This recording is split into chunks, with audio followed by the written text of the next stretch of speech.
donc démarrer cette présentation. Et si des fois vous avez d'autres personnes qui sont un petit peu qui arrivent en retard, ils auront accès à l'ensemble de la présentation. Je vais donc laisser la parole à ma collègue Alexia Demazière, 6 à Tarbes, qui va vous présenter donc le congé paternité. Alors, je vous demande quelques instants. Confirmez-nous peut-être juste avec un pouce que vous voyez bien à l'écran. Oui, a priori, c'est bon. Vous voyez la présentation. Voilà, donc aujourd'hui, nous allons parler du congé paternité, de la nouvelle réglementation qui commence à partir du 1er juillet concernant le congé paternité et l'accueil de l'enfant. Alors, on va tout d'abord parler de qui peut bénéficier du congé paternité et de l'accueil de l'enfant. Donc, pour les travailleurs salariés, ça sera le père de l'enfant, évidemment. Il y aura le conjoint ou la conjointe de la mère. Il y aura la personne qui est liée à la maman par le PACS ou qui vit maritalement avec. Vous retrouverez toutes ces informations sur le site amélie.fr. Pour la période transitoire, alors, ce qui change. Alors, auparavant, au niveau du congé paternité, c'était un congé de 11 jours à prendre en une seule fois. Et vous aviez, enfin, le salarié avait 4 mois pour prendre ce congé paternité. Alors, évidemment, vous allez sûrement trouver des demandes de congé paternité avec l'ancienne réglementation, vu que le salarié a 4 mois pour le prendre. Donc, il est possible que vous ayez des demandes jusqu'au 31 octobre 2021.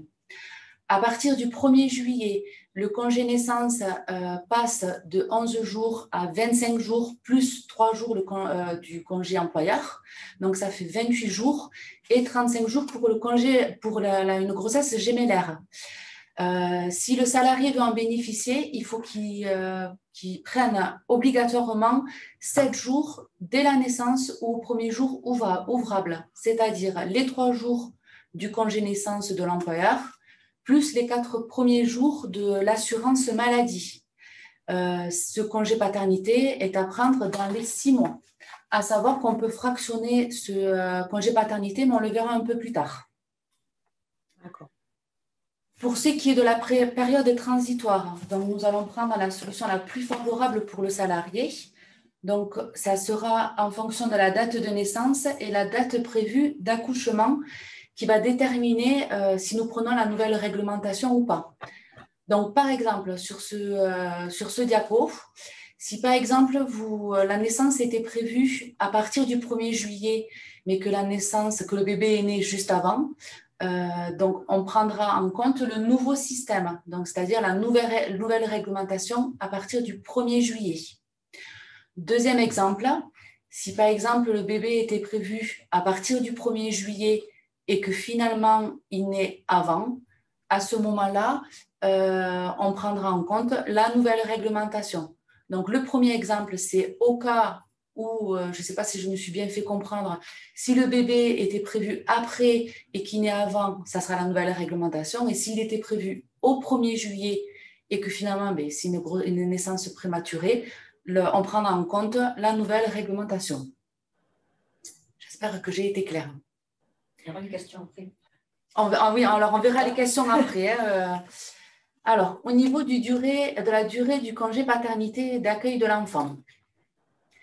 Donc, vous pouvez prendre la totalité en une seule fois. Enfin, le salarié peut prendre la totalité en une seule fois. C'est-à-dire qu'il prendra les 3 jours au moment de la naissance ou au premier jour ouvrable.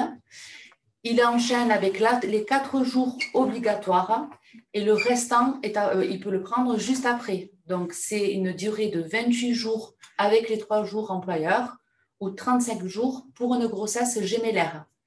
J'insiste sur le fait qu'il faut prendre cette période dès la naissance ou au premier jour ouvrable. C'est important. Donc, c'est les 7 jours surtout qui est important, les 3 jours employeurs plus les 4 jours de l'assurance maladie. Le reste peut être fractionné en 2 fois. On va le voir juste après. Donc, comme je vous ai dit, il peut prendre la totalité en une seule fois. Si le salarié décide de fractionner, donc il doit prendre les 7 jours obligatoires, comme je vous ai dit. Le restant, il peut le fractionner en 2 fois. Au minimum, il peut prendre 5 jours à la première période et le restant en deuxième période, le tout sur les 6 mois. Il a 6 mois pour prendre son congé paternité. Le salarié doit vous informer de la date de naissance prévue et il doit faire la demande de son fractionnement 1 mois avant. Pour la période obligatoire, c'est au moment de la naissance de l'enfant ou au premier jour ouvrable que le salarié doit prendre les 3 jours employeurs et enchaîner avec les 4 premiers jours indemnisés par l'assurance maladie. Pour la seconde période, c'est au minimum 5 jours qu'il peut prendre et peut prendre le restant dans un deuxième temps, mais il doit prendre en totalité dans les 6 mois suivant la naissance. Au niveau des conditions d'ouverture de droit, donc là, rien ne change. L'assuré doit avoir 10 mois d'affiliation au moment du congé paternité et d'accueil de l'enfant et il doit avoir effectué 150 heures de travail sur les 3 derniers mois précédents. Et si c'est une activité discontinue, il faut qu'il ait effectué 600 heures de travail salarié au cours des 12 derniers mois ou 2030 fois le SMIC. Alors, on étudie les droits à partir de la première période obligatoire des 4 jours. Ça veut dire que si votre salarié n'a pas ses droits au moment d'indemniser les 4 jours qui suivent le congé employeur, nous ne prendrons pas en charge le fractionnement s'il en fait la demande. Il y aura un refus de notre part. Sur le tableau que vous voyez ici, ça représente le plafond que nous versons au niveau de l'indemnité journalière. Donc, il y a eu une petite erreur parce que normalement, la petite flèche devrait être indiquée sur l'indemnité maternité-paternité. Donc, veuillez m'en excuser. Ce qui est important, c'est au niveau du congé de l'indemnité journalière maternité-paternité, nous indemniserons avec le plafond de 89,03 €. Ça veut dire que si votre salarié perçoit plus au niveau du salaire, nous, on plafonnera à cette indemnité journalière. Il ne peut pas avoir plus que ce montant. Donc, il est possible, c'est très rare, mais sachez-le, que le salarié, s'il a l'habitude de percevoir beaucoup plus, il peut raccourcir son congé paternité. Ça peut arriver, puisque le montant de l'indemnité journalière ne sera peut-être pas conséquence pour ce salarié. Le plafond brut mensuel est à 3 428 € pour les maternités. Voilà. Merci Alexandre. Donc, avant de continuer sur la partie pratique, on va voir si vous avez déjà quelques questions. J'ai vu qu'il y en avait 2 ou 3 et Alexandre va y répondre sur cette partie-là pour être sûr qu'avant qu'on passe à autre chose, vous avez bien compris le système de la première période qui est obligatoire et la suite et le paiement. Donc, je passe la parole à Alexandre. Alors, j'ai une première question. Donc, si le salarié ne prend pas les 4 jours consécutifs aux 3 jours de naissance, il perd le bénéfice intégral du congé paternité. Donc, juste pour faire un point là-dessus, normalement, le salarié, il est obligé de les prendre parce que c'est vous, déjà, qui avez une interdiction d'emploi de 7 jours. Vous ne pouvez pas faire travailler votre salarié dans cette période de 7 jours. Donc, cette première fraction, elle est obligatoire et le salarié ne peut pas vous dire qu'il ne la prend pas. La réglementation, en effet, dit que si cette période n'est pas prise, le salarié perd le bénéfice de son congé paternité. On est quand même dans une phase transitoire.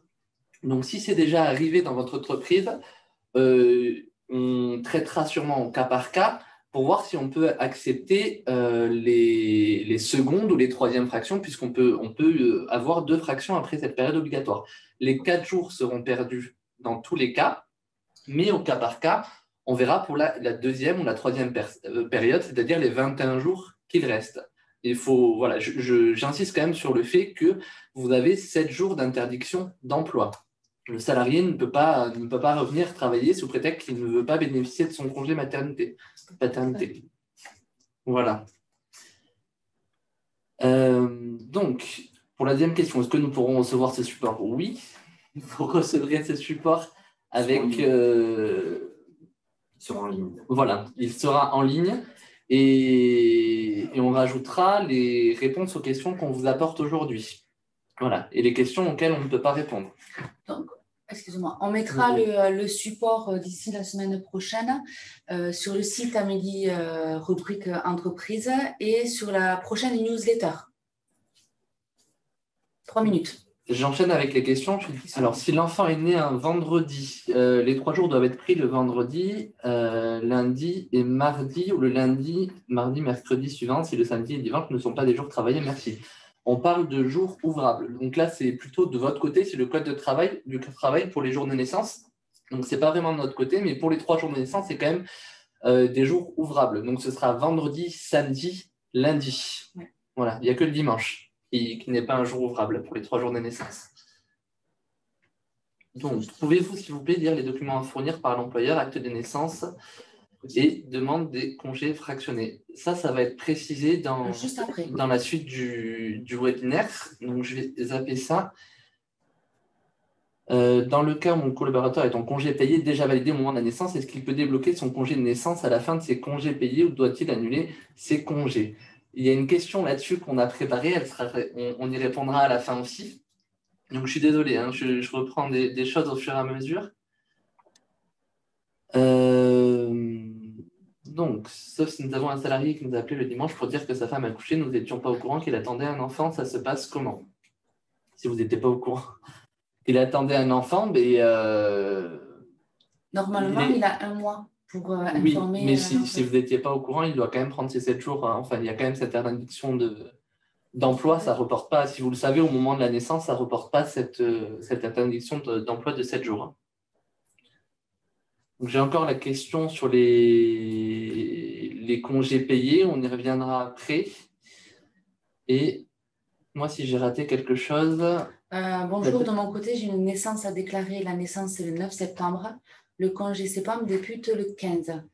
Donc, ce qu'on appelle le congé CEPAM. Le congé qu'on indemnise, je pense.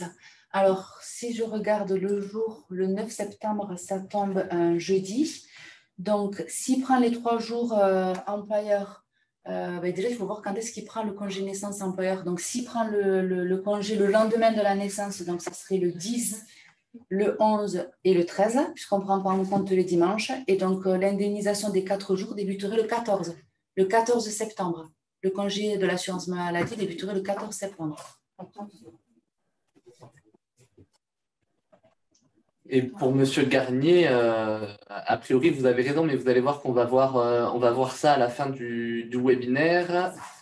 Et les 3 jours de naissance, ça, normalement, ce n'est pas à nous de vous répondre. C'est vraiment une question du code du travail, mais normalement, c'est soit le jour de la naissance, le premier jour ouvrable, mais après, ça dépend à quelle heure l'enfant naît, soit à compter du lendemain. Donc, soit le jour de la naissance, soit au lendemain de la naissance. Les 3 jours de naissance, c'est ça.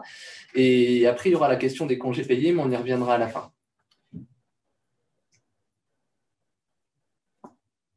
Dernière question. Le salarié prend 3 jours plus 5 jours et non 4. Est-ce que cela marche? Il peut prendre 3 jours plus 5 jours, bien sûr, puisqu'il a juste une obligation de prendre 4 jours minimum pour la première période, mais il peut aussi les prendre de façon complète. Il peut prendre les 3 jours employeurs plus les 25 jours que la CPM lui doit à la suite. Donc, la première période fractionnée, elle peut faire 4 jours ou plus. Donc, on a eu quelques questions. Ne vous inquiétez pas, on y reviendra à la fin. On a quelques questions un peu particulières sur lesquelles on va revenir. Pas d'inquiétude et vous pouvez continuer à poser des questions tout au long du webinaire. Maintenant, on va passer sur la partie pratique, c'est-à-dire comment faire effectivement pour le déclarer et quels sont les justificatifs que l'on doit transmettre à la CPM. Et je vois la deuxième partie de la question. J'y réponds. Il y a donc 2 fractionnements encore. Oui, il y a la première période obligatoire. Donc, les 3 jours de naissance dus par l'employeur pour les 4 jours de notre côté CPAM minimum. Et ensuite, s'il ne prend pas ces 25 jours en entier, il y a 2 périodes de fractionnement minimum de 5 jours. Voilà. Mais je crois que c'est évoqué dans le webinaire ou que ça a déjà été évoqué. Donc, on va poursuivre au niveau de la pratique. Alors, sur le support, on va faire une mise en situation. Je vais vous montrer comment trouver le formulaire de fractionnement parce qu'il faut savoir qu'avec la nouvelle réglementation, vous devez nous transmettre au moment des 4 jours obligatoires, dans un premier temps, l'attestation de salaire en joignant le formulaire de fractionnement plus l'acte de naissance.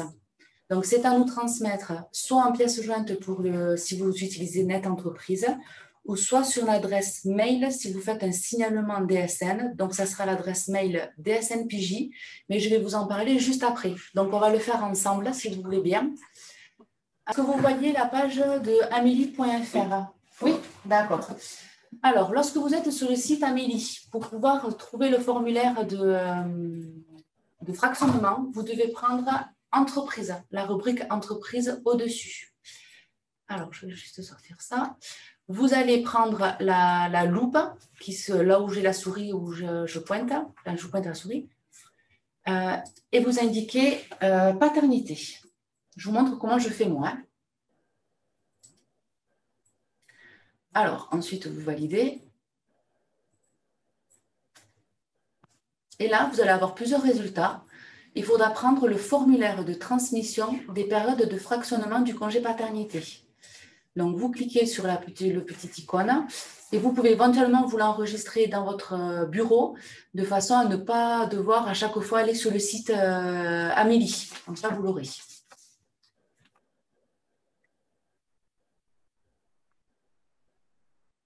Alors, ça télécharge. Voilà. Voilà. Normalement, vous devez voir le formulaire de fractionnement. C'est bon. C'est un deuxième écran qui s'ouvre automatiquement, ça. Voilà, donc ça, c'est le formulaire de fractionnement que vous trouvez sur le site amélie.fr. Donc, il faut le compléter. Vous avez 3 possibilités. Soit vous utilisez ce premier onglet, où vous avez déjà les formules qui sont déjà préenregistrées. Donc, vous ne faites que saisir les informations. Au deuxième onglet, vous avez le même tableau sans formule. Donc, c'est à vous de faire le calcul, de voir combien il y a si le salarié utilise bien le nombre de jours de paternité. Et au troisième onglet, ce sont les conseils pratiques qui vous donnent un rappel sur la façon de pouvoir poser ce congé paternité avec le nombre de jours, etc. Donc, nous allons prendre l'onglet formule. Alors, sur cet onglet, sur ce formulaire, vous devez indiquer la date de naissance de l'enfant. Donc, on va prendre la date de naissance au 2 septembre 2021. Voilà, donc là, il faut que vous indiquiez si c'est une naissance simple ou gémellaire. Donc là, ça serait une naissance simple. Et automatiquement, ça va vous dire le nombre de jours que le salarié doit prendre en comptant les 3 jours employeurs. Vous indiquez le nom de l'enfant. Donc, on va mettre un joli prénom, Alexia, c'est mon prénom. Vous indiquerez le numéro de la sécurité sociale de votre salarié, le nom et le prénom. Donc ça, je ne l'indique pas. Alors, si l'enfant est né le 2 septembre, on va dire que le congé employeur débute le 3. Alors, pour information, le 3 septembre, si vous regardez sur votre calendrier, c'est un vendredi. Donc, on va mettre le 3 septembre. Et ensuite, automatiquement, il va vous dire la date de fin, à savoir qu'il va mettre du 3 au 6 parce qu'il va sortir le dimanche. Donc, ça fait vendredi, samedi et lundi. Ça remplit automatiquement le premier jour de l'assurance maladie des 4 jours obligatoires. Donc là, on va imaginer que notre salarié prend la totalité en une seule fois. Donc là, on va compter 4 jours, donc ça fait du 7 au 10 septembre. Pardon. Et ensuite, il prend le restant. Donc là, si vous regardez bien, en bas, vous avez indiqué ce qui reste au niveau du solde. Donc là, il reste 21 jours à prendre. Donc, le salarié décide de prendre à la suite. Et donc, ça va aller jusqu'au 1er octobre.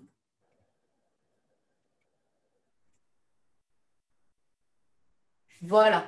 Donc là, vous avez le tableau complété. Ça vous indique les dates que le salarié doit prendre et le solde. Donc là, le salarié aura tout pris. Donc, comme je vous ai dit, ce formulaire de fractionnement doit nous être transmis avec l'acte de naissance dès les 4 jours obligatoires. Si le salarié vous informe qu'il prend un fractionnement, mais que vous n'avez pas les dates qu'il souhaite poser, il faudra à chaque signalement nous transmettre un formulaire de fractionnement. À chaque signalement, un formulaire de fractionnement. Ce formulaire et l'acte de naissance doivent nous être transmis soit en pièce jointe si vous utilisez Net Entreprise, ou comme je vous ai dit tout à l'heure, il faudra nous l'envoyer par mail à l'adresse de la caisse de sécurité sociale dont le salarié est rattaché. C'est l'adresse mail DSNPJ. Donc, je vais vous montrer où est-ce qu'on peut le trouver. Donc, pour trouver l'adresse DSNPJ de la caisse dont le salarié est rattaché. Donc, vous allez sur Net Entreprise et vous allez tout à fait en bas. D'accord. Donc, vous allez donc sur Net Entreprise et vous allez tout à fait en bas dans la base de connaissances. Donc, je clique dessus. Attendez. Ensuite, là, vous allez indiquer transmission de pièces jointes.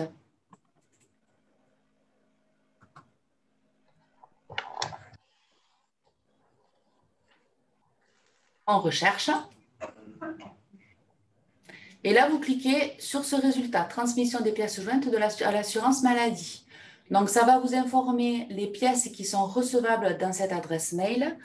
Pour rappel, vous ne devez pas nous transmettre ni une demande d'information, ni une réclamation. Elle ne sera pas recevable. Donc, il faut vraiment respecter cette adresse mail uniquement pour les pièces jointes. Donc, c'est indiqué, les pièces que nous prenons en compte.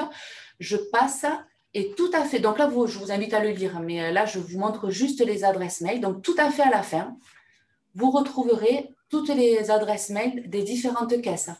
Donc, si, par exemple, allez, on va prendre, si votre salarié est géré par la caisse de Digne, vous aurez cette adresse, vous utiliserez cette adresse mail pour nous transmettre et le formulaire de fractionnement et l'acte de naissance.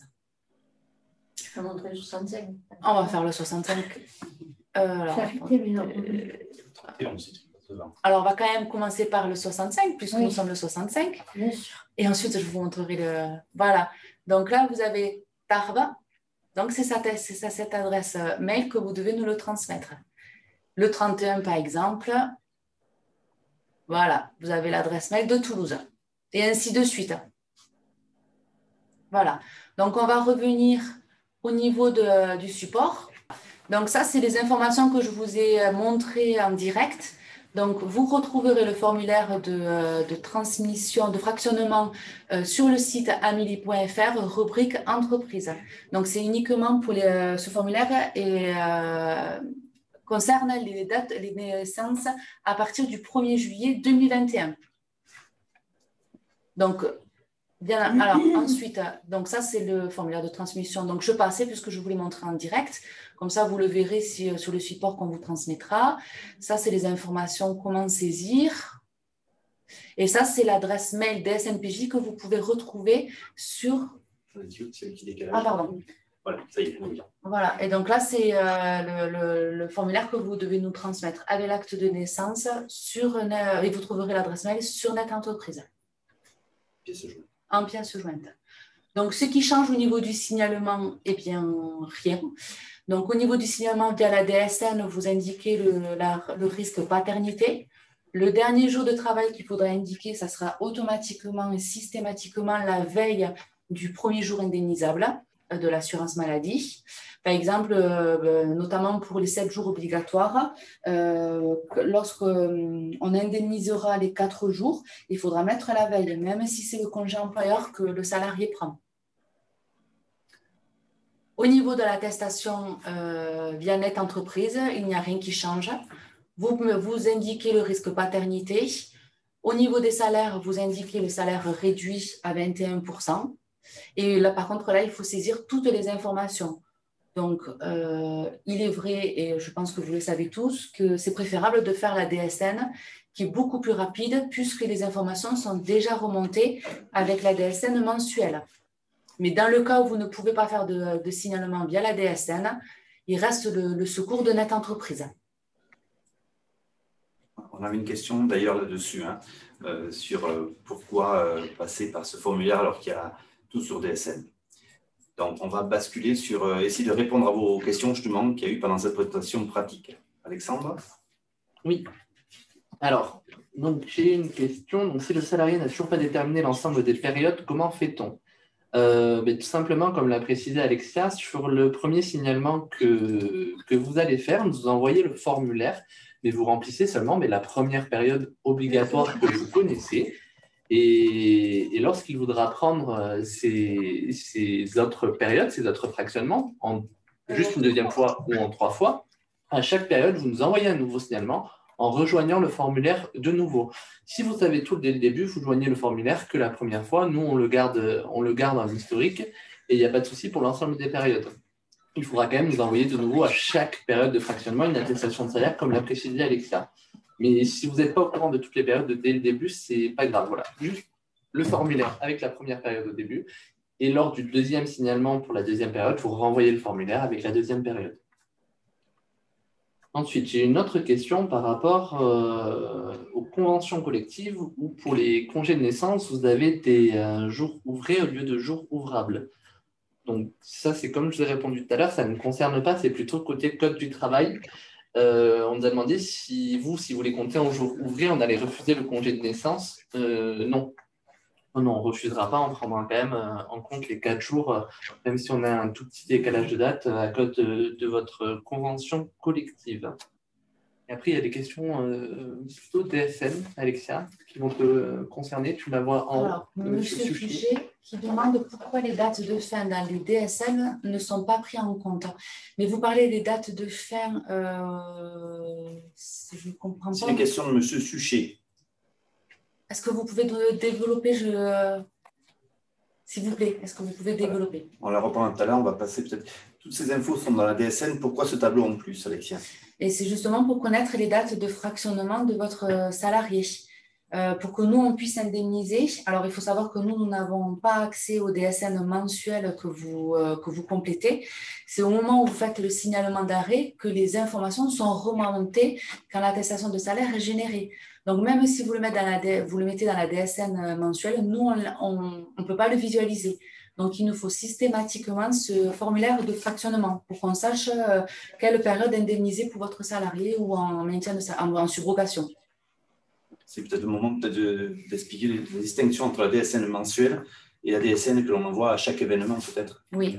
Alors, la DSN mensuelle, juste pour rappel, ce sont les informations que vous remontez tous les mois, où vous indiquez les informations du salarié, le nombre d'heures qu'il a effectué, s'il y a eu les salaires, voilà, toutes les informations qui concernent le salarié.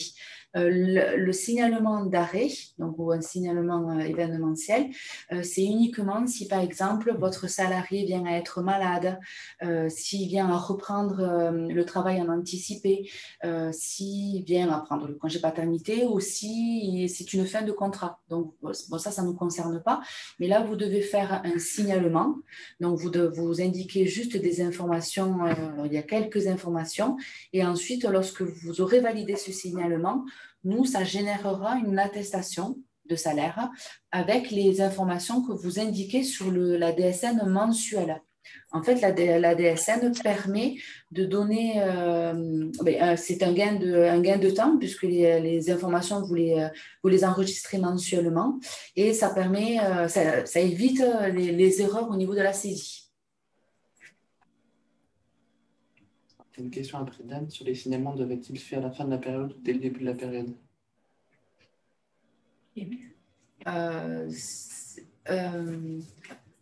Alors, au niveau des signalements, vous pouvez faire le signalement dès que vous connaissez les dates de congé paternité. Après, il faut voir au niveau de votre subrogation, mais normalement, vous pouvez, il n'y a pas personne, rien ne bloque si vous devez faire un signalement. Enfin, vous pouvez faire le signalement dès que vous avez connaissance de des dates de fractionnement.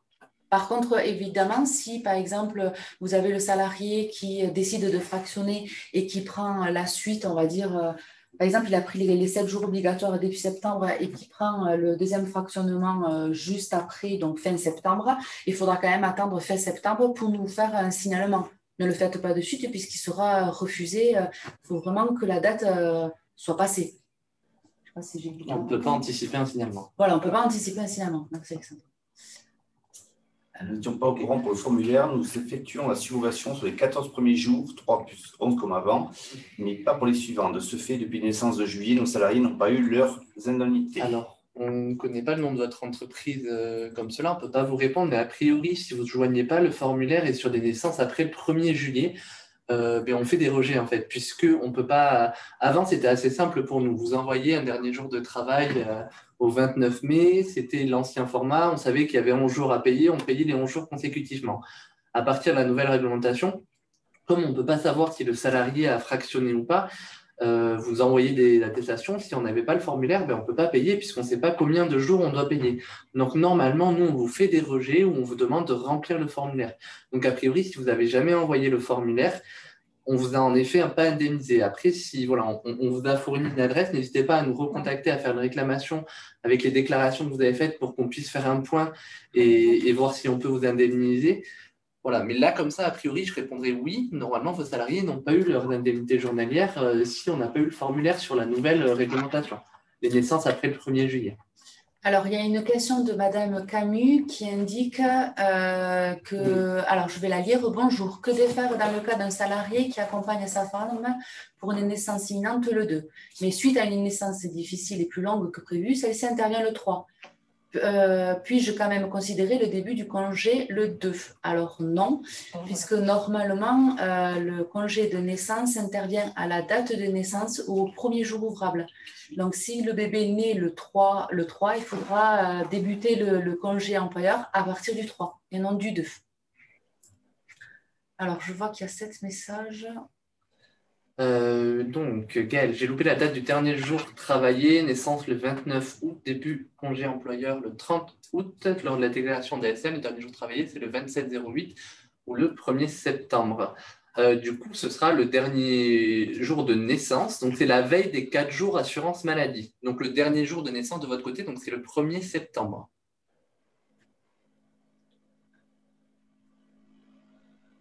Alors ça, je pense que ça, on a répondu.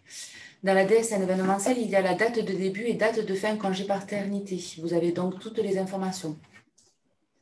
Je pense que là, c'est une affirmation. C'est gentil pour la personne du Social 12.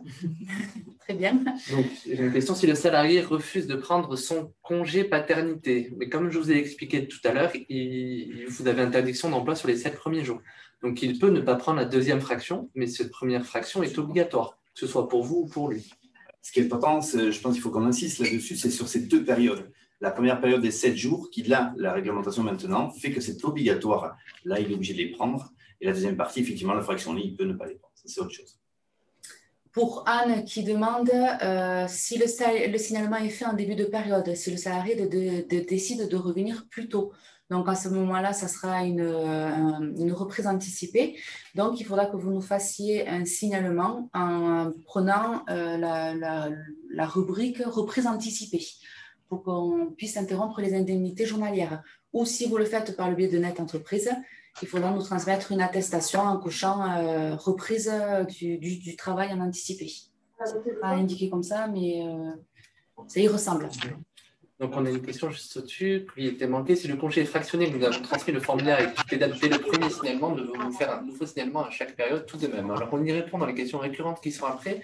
Je vais quand même vous répondre.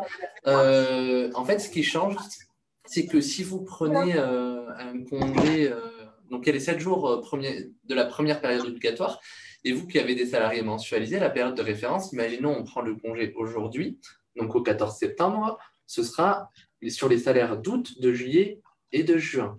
Mais si la deuxième fractionnement, votre salarié le prend en janvier de l'année prochaine, la nouvelle période de référence, ce sera décembre, novembre et octobre. Entre-temps, votre salarié, il a pu être augmenté, il a pu toucher une prime en décembre, donc ça va modifier le calcul de l'indemnité journalière. Donc c'est pour ça qu'il faut nous faire un signalement à chaque période, puisque la période de référence change et on a une nouvelle étude de calcul d'indemnité journalière à faire à chaque période. Alors, on ne va peut-être pas reprendre toutes les autres questions. Pourquoi? Parce que nous avons quelques questions récurrentes qui peuvent répondre à une grande partie de vos questionnements. On va donc basculer sur les questions récurrentes et on reviendra après sur vos autres questions. Alors, au niveau des questions, oui. Oui, non, pardon. Je disais juste les garder, les questions auxquelles on n'a pas répondu, et même les questions auxquelles on n'a pas répondu maintenant, si on n'a pas eu le temps, si on vous a oublié, on reprendra le chat à la fin, on vous mettra ça sur le support. Et j'ai vu une question passer aussi qui demandera si ce sera disponible. On vous met le support, plus les réponses aux questions qu'on vous a apportées aujourd'hui. Questions récurrentes. Alors, au niveau des questions récurrentes. Alors, première question. Si l'enfant naît avant juillet, mais que l'accouchement était prévu après, comment l'assurance maladie peut connaître cette date?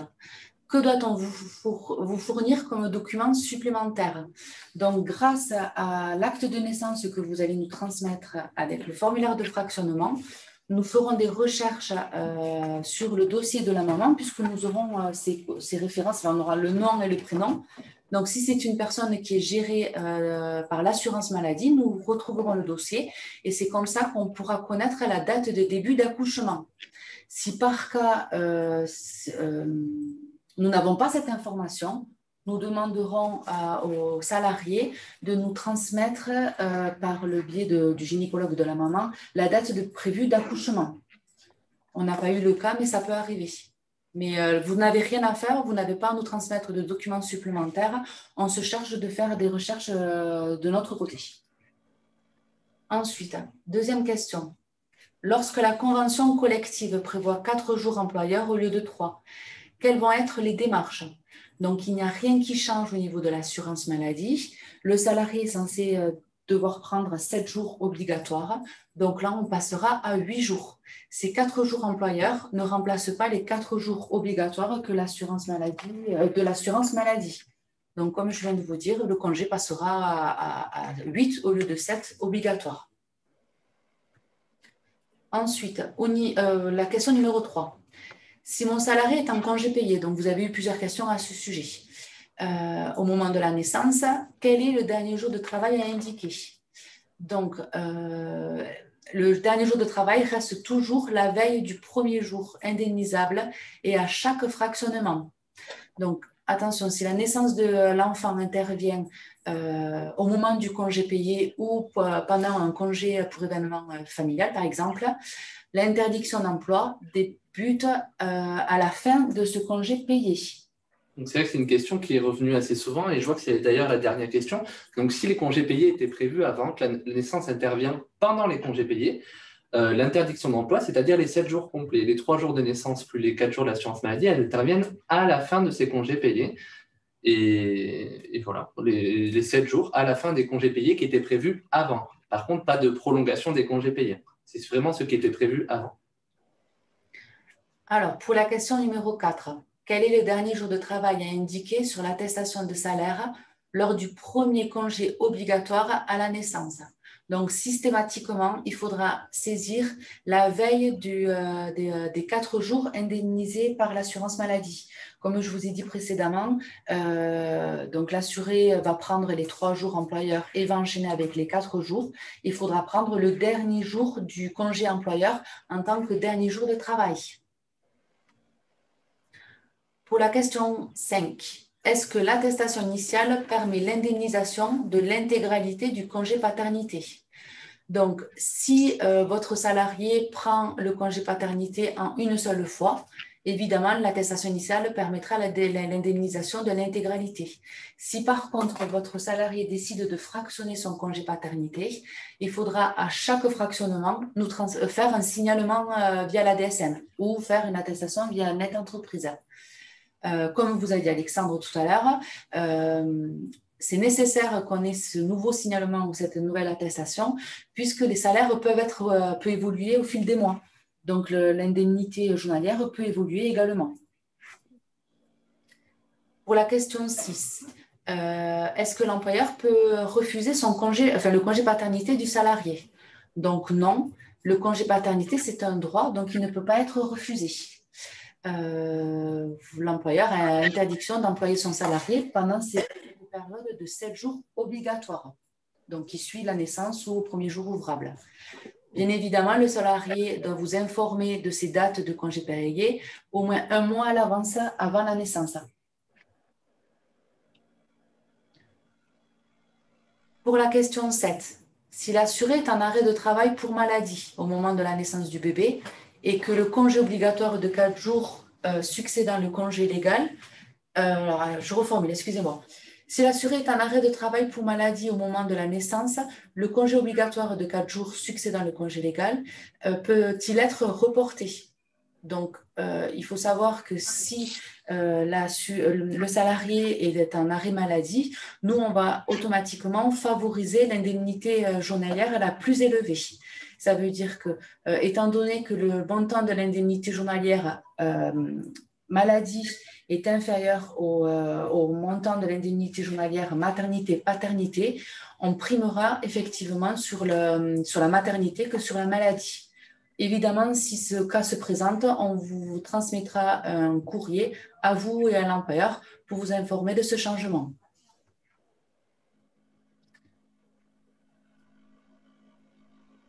On a eu quelques questions pendant cette partie-là. Est-ce qu'on reprend 2 ou 3 peut-être qui sont intéressantes? J'en ai une, notamment qu'on avait eu juste avant la fin. Les 4 premiers jours sont obligatoires, mais si notre salarié n'a pas ouvert ses droits, c'est très important. Vous avez raison de poser la question. Si le salarié n'a pas ouvert ses droits, il n'est pas obligé de prendre ces 4 jours.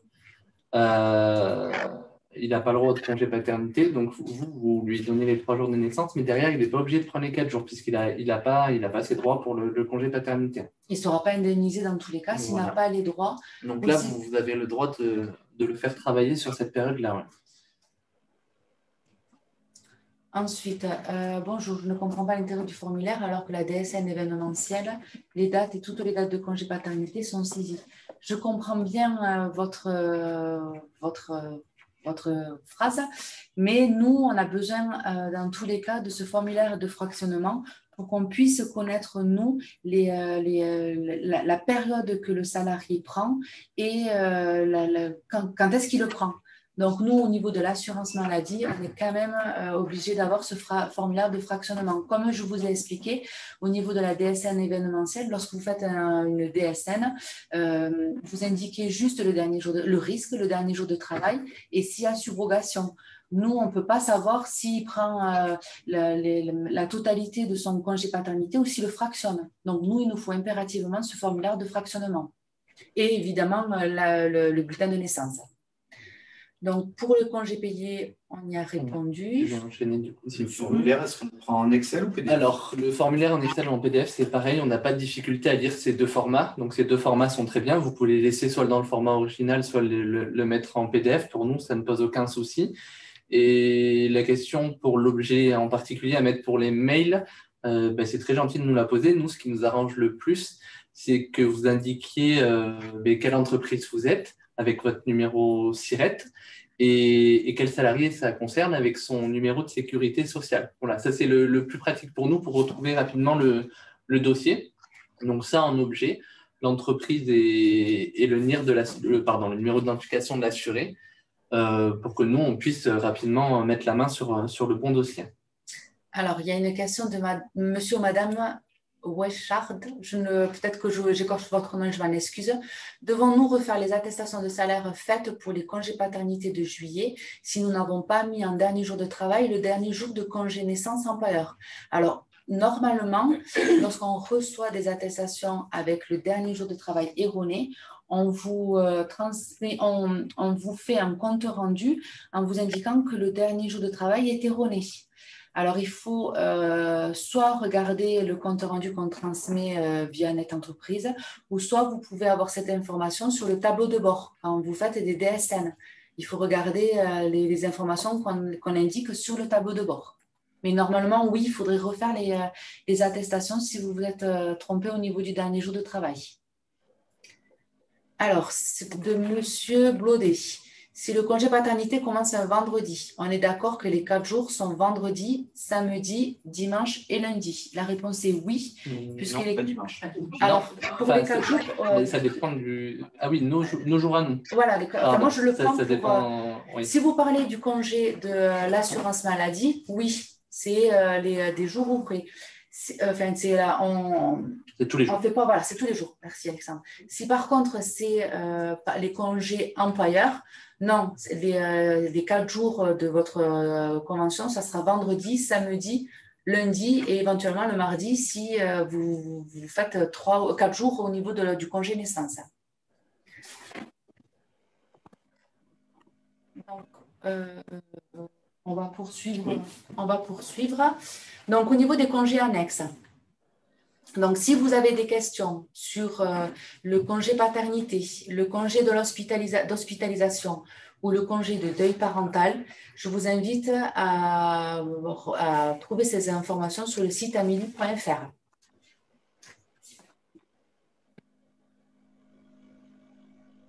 Alors, ce qu'il faut retenir de cette nouvelle réglementation. Alors, on fait juste un petit rappel.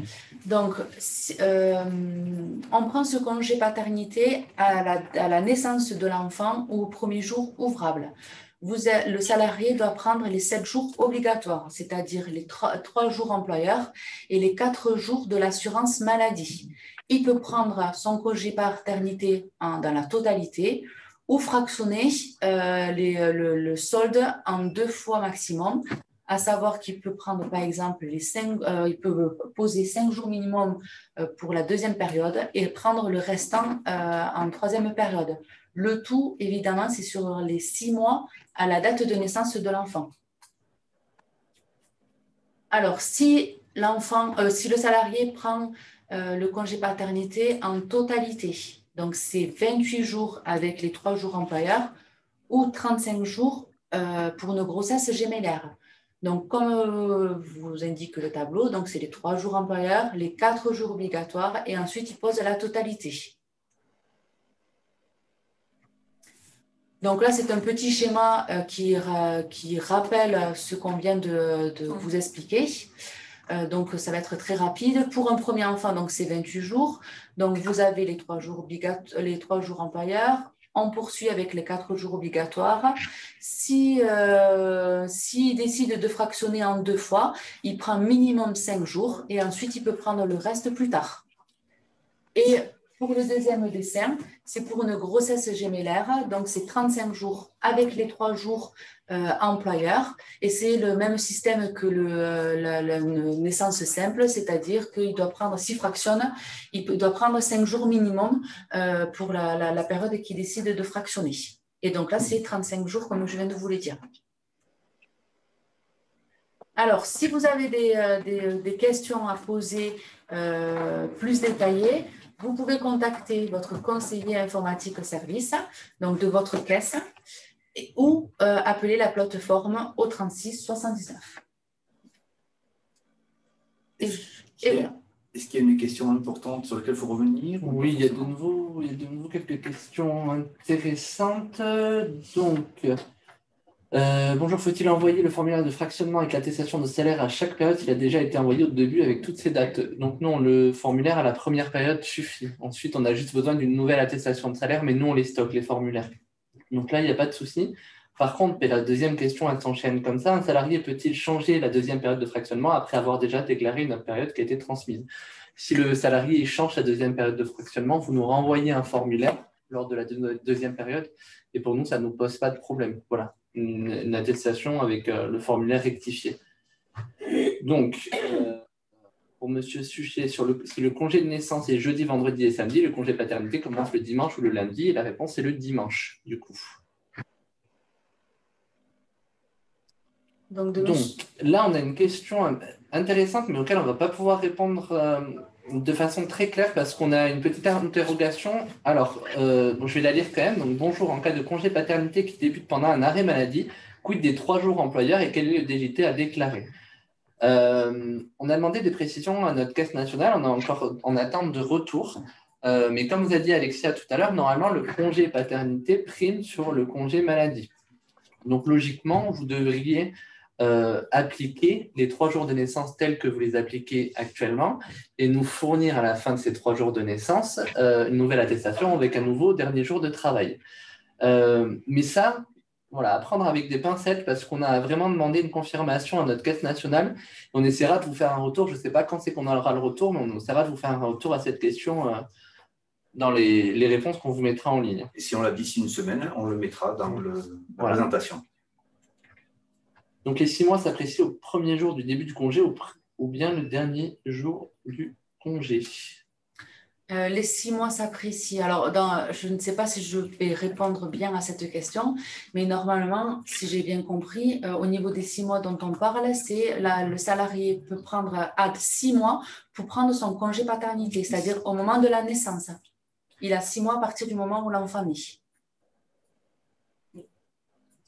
Peut-on joindre l'acte de naissance ou en le copiant sur une feuille de formulaire au format Excel?